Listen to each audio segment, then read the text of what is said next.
Welcome to the astrology forecast for July of 2024. And Justin Elzie is here with me today to talk about the forecast for July. Welcome, Hey, Justin. hey, how are you doing today, Liz? I'm doing good. How about yourself? Good, good, good, good, good. So we're going to Yeah, talk about July. yes, we are. Here we go. So, to get a hold of Justin, his website is justincrockett.lz, and my website is alightpath.com. And Cancer is a cardinal water sign. Its ruling planet is the moon, and the keyword is I feel. Cancers are emotional, protective, intuitive, and sensitive. And the caution is moody, clingy, defensive, and hoarding. Would you like to add anything to that, Justin? No, that's good. You got it covered there. Okay, so looking at the chart for July 1st at midnight, the chart shape is a bowl. And the chart ruler with that Pisces ascendant is Jupiter in Gemini or Neptune in Pisces in light blue.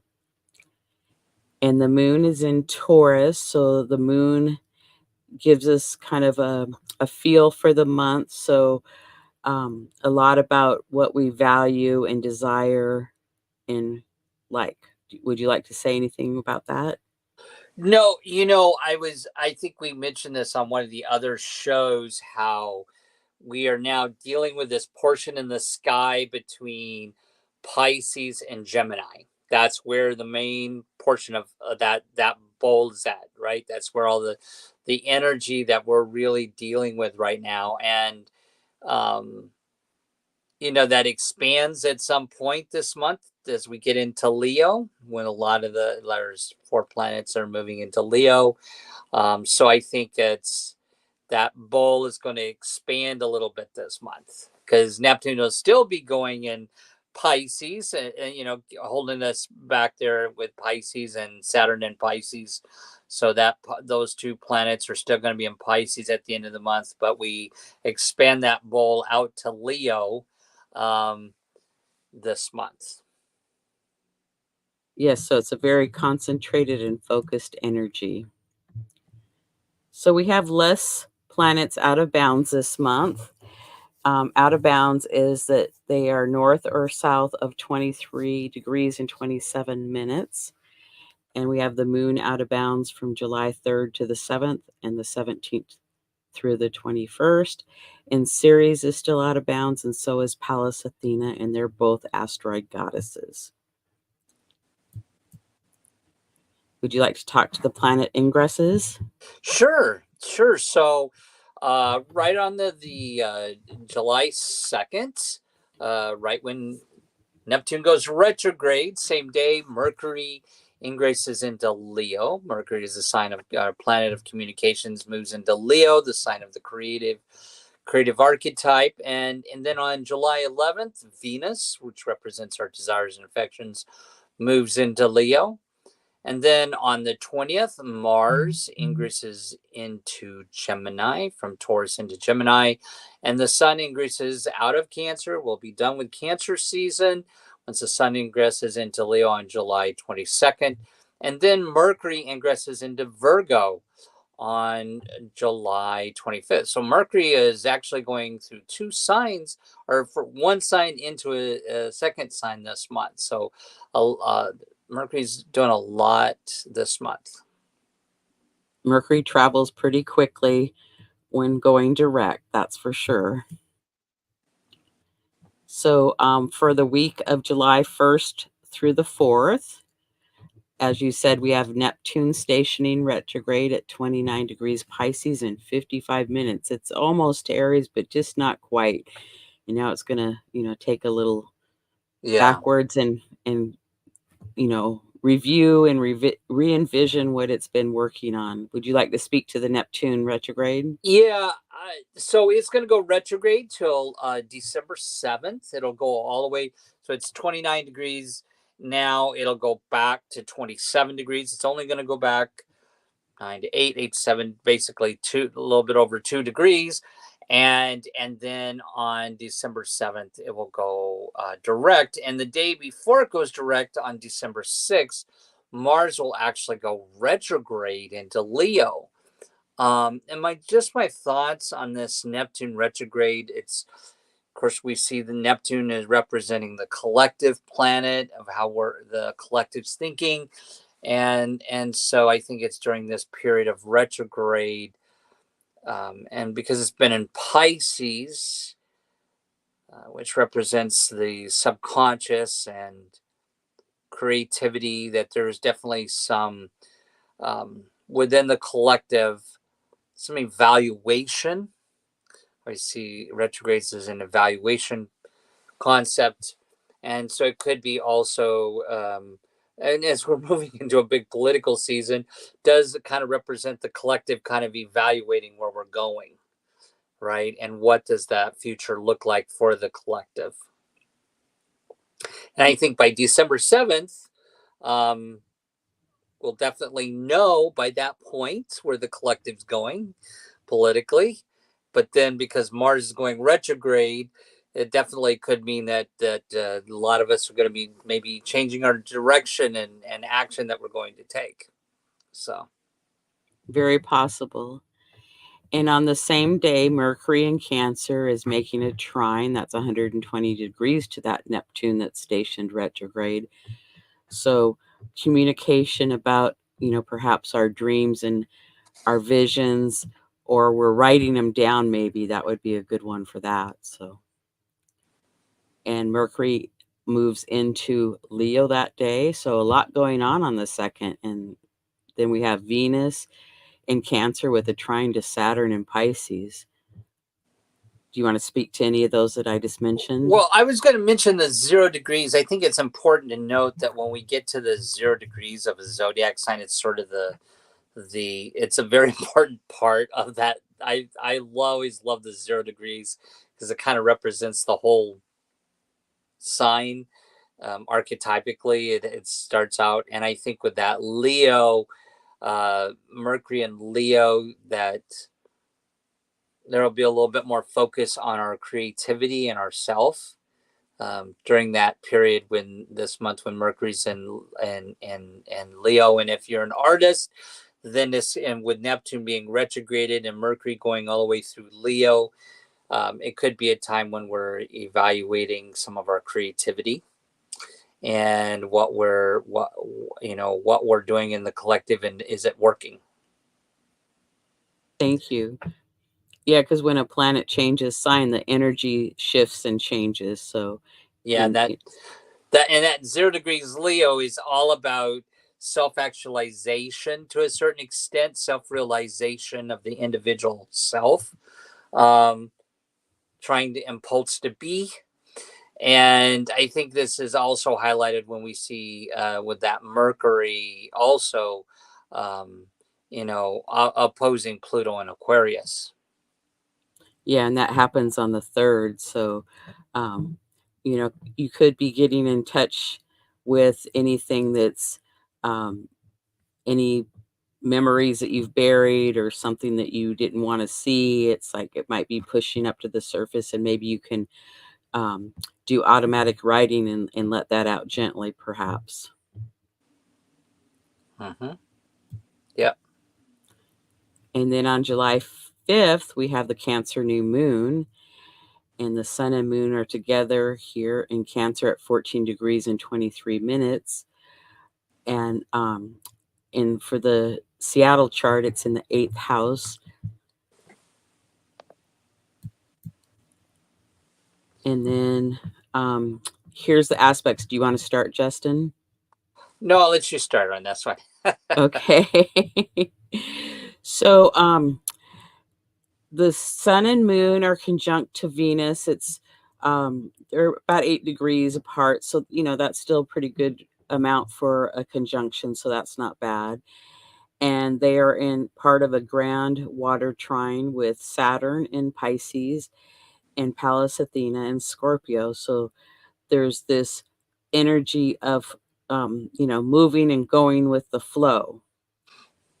And then they're opposite to Ceres And Ceres is all about nurturing. And of course, the sun and moon are in the sign of nurturing. So that's a really interesting to have an opposite with Ceres there in Capricorn. So I think we might be taking a new look at how we nurture ourselves and nourish ourselves, perhaps.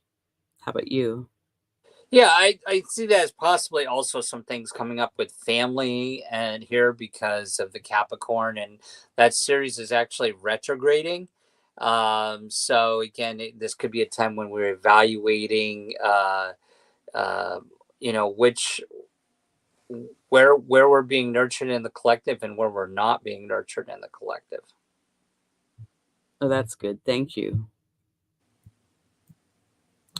And then I have a quote: if everyone on earth loved each other, the earth would shine brighter than the sun. Source unknown. Hmm. And then the week of July 6th through the 14th, the first aspect is Venus in Cancer is sextile Uranus in Taurus, and that's in a light blue color. And then on the same day, on the 8th, we have Mercury in Leo sextile Jupiter in Gemini. So, sextiles are 60 degrees apart and they're a cooperative energy. Would you like to speak to that, Justin? Yeah, no, I thought that's a really auspicious thing, especially for people who work in communication careers or any type of performance or communication. I mean, that definitely is very auspicious. Jupiter and Gemini and Mercury and Leo. So that could be, if you were doing a talk or performing in a show, that would be a very auspicious thing to have happen. Being Mercury, being supported by Jupiter, it's a very creative thing, definitely. And then the Sun in Cancer is trine to Saturn in Pisces, and that trine's probably, been, applying or approaching each other, getting closer and closer, but it becomes exact on the 10th. Mm-hmm. So that's always nice when the sun is working with that. But then, and they're both in water signs, so it's more of a feeling and connection. But Saturn likes, to be within the boundaries. But in Pisces, it's like the boundaries are being stretched. That's for sure. And that that's kind of representative of like caregiving. That Saturn with Sun and between Cancer and Pisces.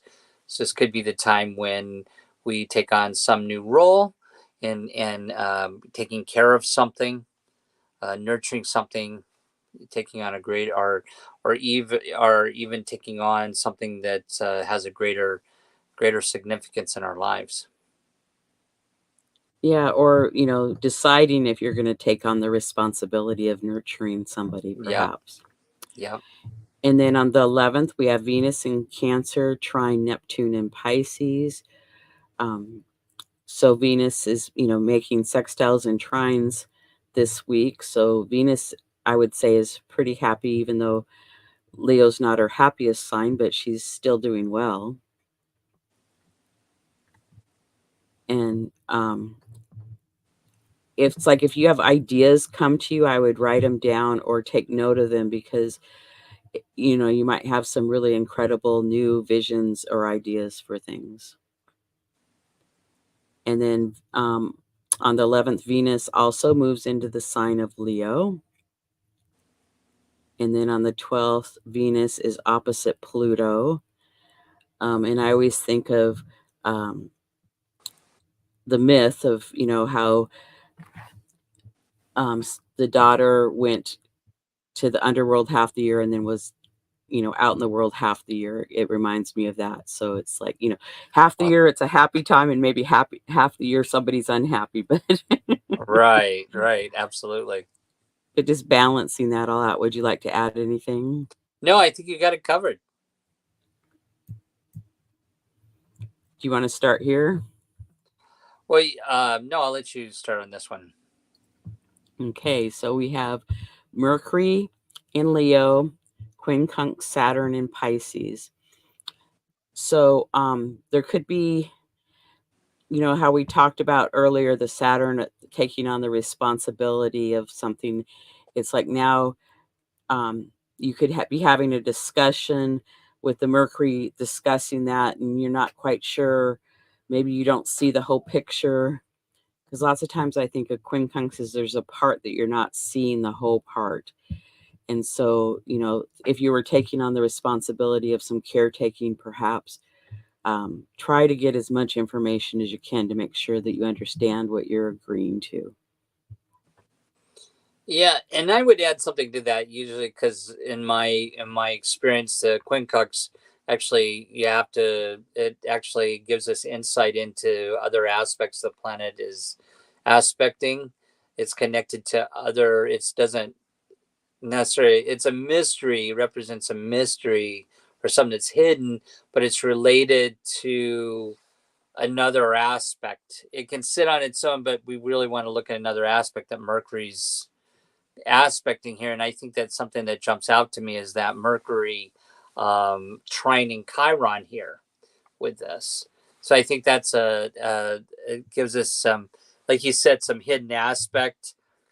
The Mercury quincunxing Saturn is related to the Mercury trining Chiron. Exactly. Okay, something just happened, and now I can see my screen again. I couldn't see the screen. Yeah. Oh yeah, I noticed that too when you started talking about that Chiron in there. So, you know, it kind of makes sense that how I came up with it. You might be taking on some caretaking in some way with somebody or something. Yep. So, Yeah. and then we have um, the Sun square to Chiron also. So that quincunx then does a trine with Mercury, and then Chiron goes back to the Sun. So that's really interesting, how they're connecting all together. So I would just say again, make sure you have all the information, that somebody's not giving you all the information, or that they're trying to talk you into something that maybe you're not ready to take on. Yeah, and I find it always important to pay attention to planets when we're going from are the relationship between a fire and water here. Hmm. And so I think that's a little bit more dynamic, being that Cancer, Aries here, two cardinal signs, and that square there. That's definitely a tension with maybe how we're again related to emotions, nurturing, the valuing of the individuals, kind of maybe a time when we may be a little bit more challenged in that area, and any of those themes coming up. I like how you put that. Okay, and then Mars is conjunct Uranus and also the star Algol in Taurus. So Mars is about action, Uranus is about change, and Algol, has some negative connotations with it, because it's about losing your head. But I just think of it as, well, maybe you get upset. And so you get too upset and you say things you shouldn't say. So I always think of, well, when there's a conjunction, kind of a hot spot there with Uranus and Mars, even though it's not about how we communicate, it's just like, breathe. And, if you need to step away, take a break, breathe, go for a walk, something, to let that change happen. Right. And then on the 18th, we have Sun in Cancer, sextile Uranus and Taurus. And we have a few sextiles that are connecting here. And we already talked about the Mercury trine Chiron a little bit, and that's on the 18th also. Mm-hmm. And then on the 20th is Mars is sextile to Neptune. Do you want to add anything with that? No, I was going to mention something about the Mars ingress to Gemini. I think this is an important point in the summer months here. since Jupiter's already in Gemini, already ingressed into Gemini, is going to be a powerful combination coming up. And next month, Mars will conjunct Gemini and Jupiter and Gemini, and that's going to be pretty powerful. Especially as far as communications or writing, any people are in any type of communications career.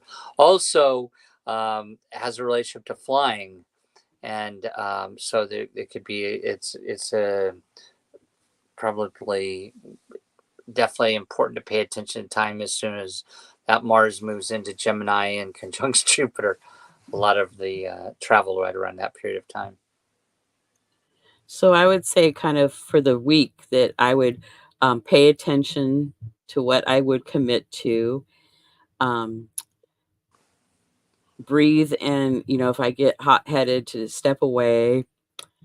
And I can't really think of anything else. Can you think of anything else for the week that you might say? No, not. I think you got it covered there. Okay, and then we come to the Capricorn full moon, number 2, at 29 degrees and 8 minutes on July 21st.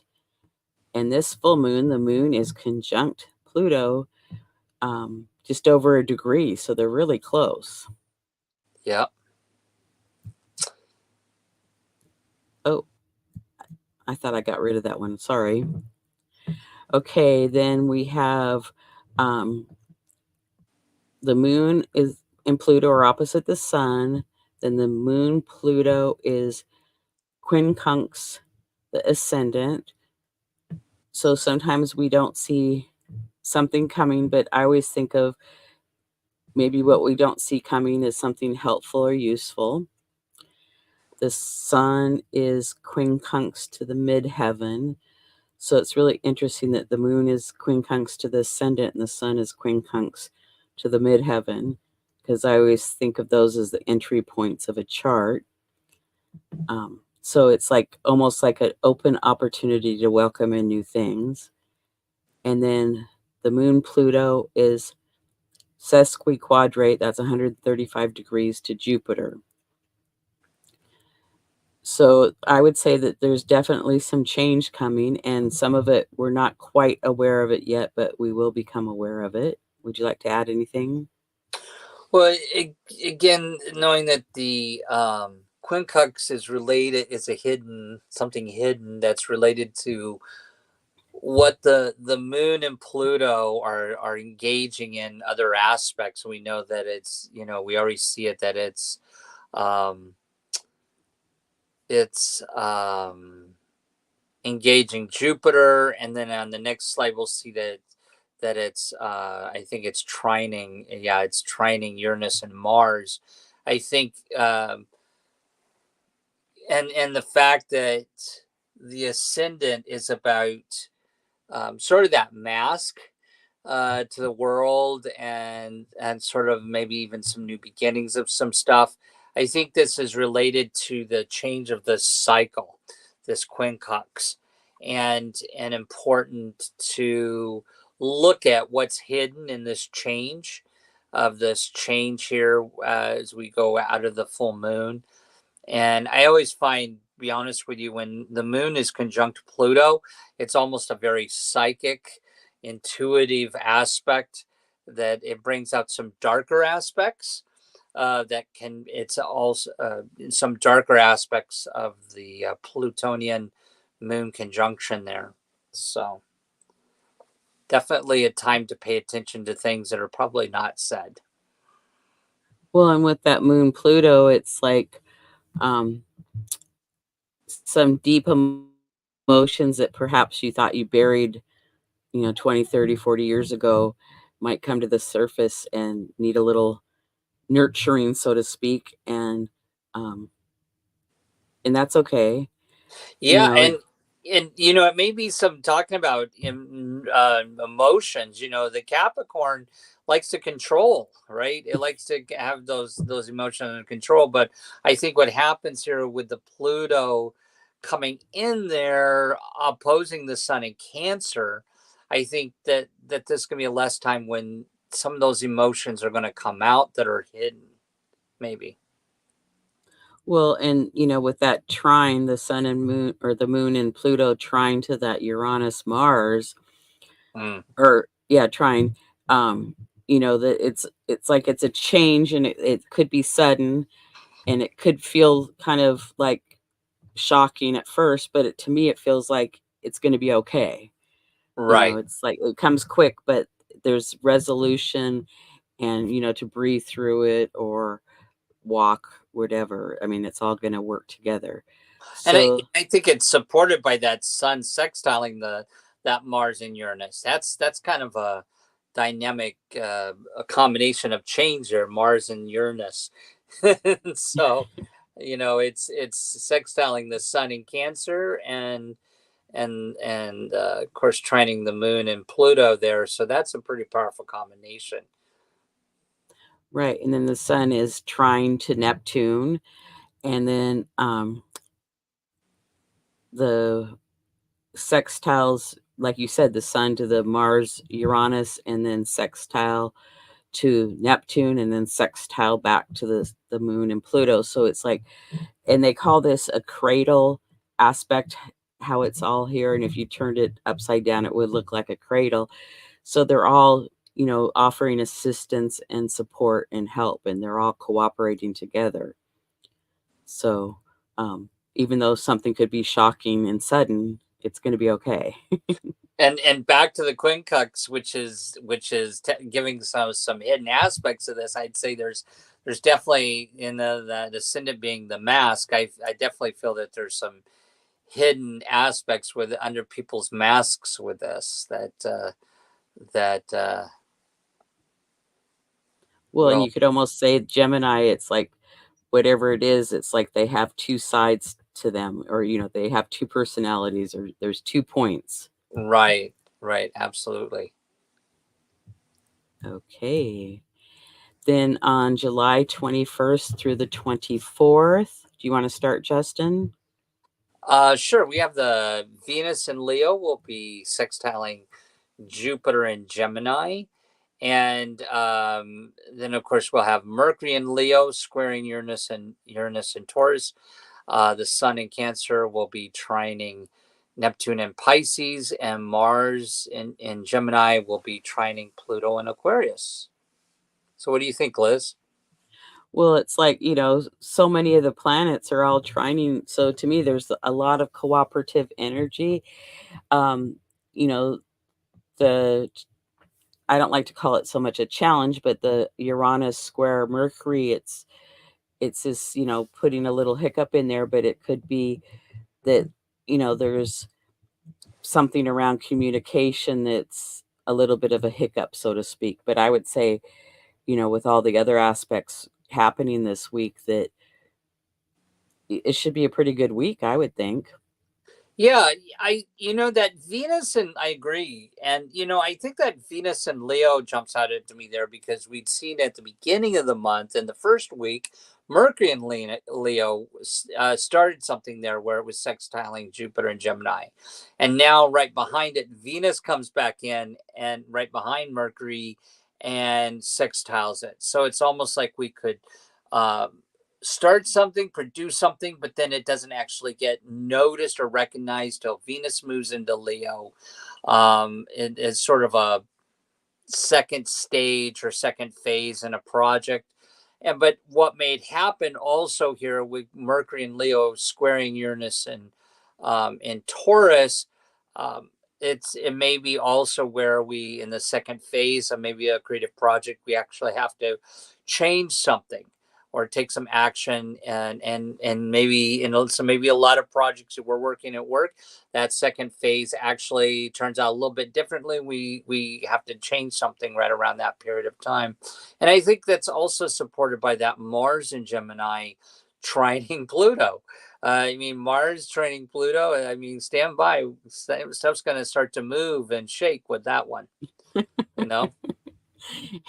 And then the next day, the sun ingresses into the sign of Leo. So, it's kind of like, picnics in the sun and parks and, family gatherings and, going camping or on a vacation. That's what it makes me think of. Yeah. You know, interesting about the Sun Pluto opposition here, that to me, that's always an aspect of if a person, if that's a person's sun, that's a big, it can be a period of change. We see every year, all of us experience, I always tell people this, we all experience the sun going over our natal Pluto every year, but it's not very often that we actually have Pluto actually go over our natal sun.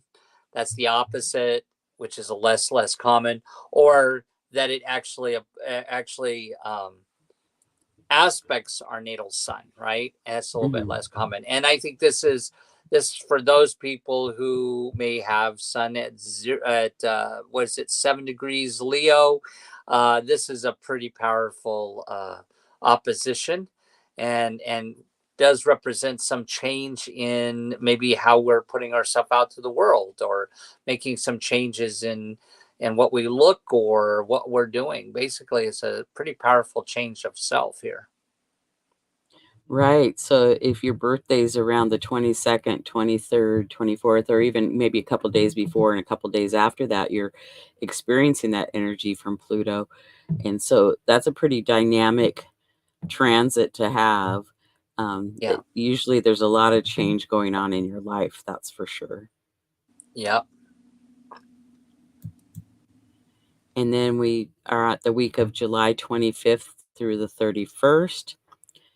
And we start the week off with a Mercury in Leo, quincunx Neptune in Pisces. And on the same day, Mercury goes into Virgo, a new energy, and the sun is sextile to Mars. So the sun is in the 12th house in this chart, and Mars is in that 10th house. To me, it always feels like the Mars energy when it's aspecting, whether it's a square or a sextile or conjunction, it's always, come on, let's get going. Come on, let's go do this. Let's go to the beach. Let's, go to that party, or let's do something. And so that quincunx with Mercury to the Neptune, it's like, I would say, if you have a dream, if you hear something over and over that week, write it down, because it's like kind of giving you a message about something, whether you're an artist or you travel a lot. It could be, the new place that you should travel to. It could be any kind of message that you might receive. Do you want to talk about anything on the 25th? Yeah. So I think we again, I can't say enough about this powerful combination with the, again, we come up with the Leo Gemini energy. Anytime we combine Leo, the sign of creativity and theater and drama, dramatization, along with the Gemini, the sign of communication. This is a very powerful combination. And so I think, when we saw the Jupiter earlier with Mars, and the what was it, also I think it was Venus in Leo with a Jupiter in Gemini. Now we are seeing the sun in Leo, sextiling Mars in Gemini here. I think this is a pretty powerful follow-up combination after the Mercury and Venus hitting Jupiter, and now this Mars Sun combination is part of that. And then on the 26th, Chiron stations retrograde, and I know you want to talk about that. Well, yeah, I think it's just we see Chiron goes retrograde quite a bit, and I think it's always this back and forth about what we are working on to heal ourselves, right? And we all know that with Chiron and Aries is about valuing the individual, valuing the self. We may see some things happen in the collective where we Um, we can start to see news stories about people not being valued, or how we're valuing, not valuing certain people. So it's definitely a period of time where it just is part of that back and forth and healing, in our healing journey.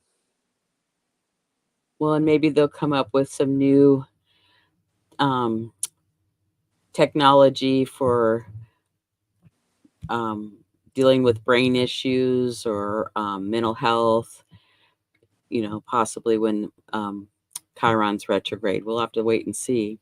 Right. And But, speaking of that, if I may say really quickly, just to point out something there that you have that's on the 30th there on the sheet, is how then Venus in Leo trines that Chiron in Aries, which is actually retrograding. So again, Venus in Leo is about kind of how others view you in the collective, and whether you're being noticed or recognized. And this could be a time when people may feel a little bit more like they're not being valued or recognized by others, because Venus in Leo wants to be recognized, but Chiron's going backwards and it's saying, hey, I need to question whether I'm being valued. So this can definitely be an evaluation period about, changing your website to how people are seeing you, or it's Venus and Leo. This is almost like a Venus and Leo retrograde here, in a way of how your face is to the world, and how people are looking at you, and whether you're being valued. well, and we always think only about the wounds of Chiron, but Chiron's more than just a wounded healer. Chiron was a teacher, and so people could be looking at if they teach anything, or maybe they want to start teaching something, and they might start putting it together of what they would teach and share. I've always believed all of us have something, we know something that somebody else doesn't know, so we're all So teachers in a way, I believe. yep. I kind of know this personally because my Venus is in Leo. So, and that, of course, that Chiron would be going through my 11th house. And so I could use my own situation here as an example of this. That's, I might be question about what I'm putting out there out to the collective in the 11th house, in community. And and I think sometimes, how you can flip and flop it again. It can, even though Chiron's retrograded, you can almost see that sometimes as Venus retrograding. When a planet's retrograding and it's aspecting another planet, there can be a flip side to that. I like that. That's a good way to look at it, I think. And then Venus in Leo is quincunx to Saturn, and Mercury in Virgo is quincunx to Pluto. So, there's just a little undercurrent of, not having all the information you need that week. So that's our month. So what's are the big takeaways, so to speak, or the big events for the month? Well, I'm going to go back to Mercury, because that represents our thinking, and we're going from it goes from, it's been in Cancer, right, and it moves into Leo near near the first of the month, so it's a very creative month. And then we're going to move into Virgo. It's almost like we take on a little bit more seriousness near the end of the month, as Chiron goes retrograde and Mercury moves into Virgo. So I think it's kind of important that this is a good month for getting out, um, spending time with friends, and spend time with friends that value you. And if you're doing creative projects, still a really great summer for creativity, because there's so much going through Gemini this year. And Leo is being, we're in Leo season now. So it's about putting something out there that you might have started in June, you know? Good, good. I like that. And the Neptune retrograde is pretty prominent. You want to speak to anything about that? No, I think I covered it earlier. What do you think Okay. about that? Well, I just would say pay attention to your visions and dreams, and if your intuition could be growing or opening it up if you didn't think you were intuitive, but I think we're all intuitive to a certain extent. So just pay attention. And then we have the full moon seems pretty big this month, and then Chiron retrograde. Those would be I think the big ones to hit, Yeah. to highlight. Yep. So Justin and I each have newsletters and YouTube channels, and we would appreciate you signing up for all of those. We'd love to see all of you. And then, Justin, do you want to say what I've you just got got going on? some bunch of stuff going on and a couple other podcasts. So just stay tuned to my website and you can see it. That's about it. And then he's doing the relationship guys with Michael Bartlett, and that's really a good show. I enjoy watching that each month. Thanks. And then I have upcoming shows with the Astrology Star Sisters. I'm trying to think what I have upcoming. Mercury retrograde, and there's other ones. So just tune in. And to get a hold of Justin, it's Justin Crockett, Elzie.com for his website, and his email is justin.elzie@gmail. And my website is alightpath.com. And we appreciate all of you that are watching live and those that will be coming back and watching at their convenience. We appreciate you all and the support. So have a good day, and until next month. Oh, and Justin and I will be back with the full moon report. So we'll see you then. We'll be talking again about that full moon. Everybody have a good month, and we'll see you soon. Bye.